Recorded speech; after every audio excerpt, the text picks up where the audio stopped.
il settore delle infrastrutture. Questo è uno dei ministeri più importanti del paese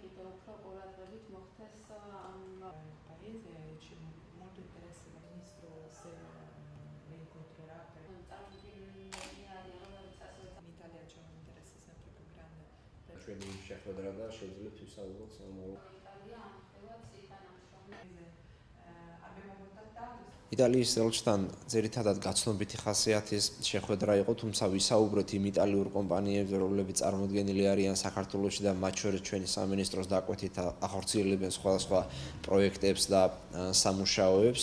მე მათ უთხარი, რომ რაც ასე ვთქვათ, მეტი კომპანია მიიღებს მონაწილეობა ჩვენს მიერ გამოცხადებულ ტენდერებში და რაც მეტი გამოცდილი კომპანია იქნება, ეს მით უკეთესია ჩვენი სამუშაოების ეფექტიანობის გაზრდისათვის და ხარისხის გაუმჯობესებისათვის. მათ ასევე მე მივაწოდე ინფორმაცია დაგეგმილ რეორგანიზაციასთან დაკავშირებით და 2014 წლის ადგილობრივი თვითმმართველობის არჩევნებამდე განსახორციელებელი რეფორმის შესახებ ძირითადი ინფორმაცია.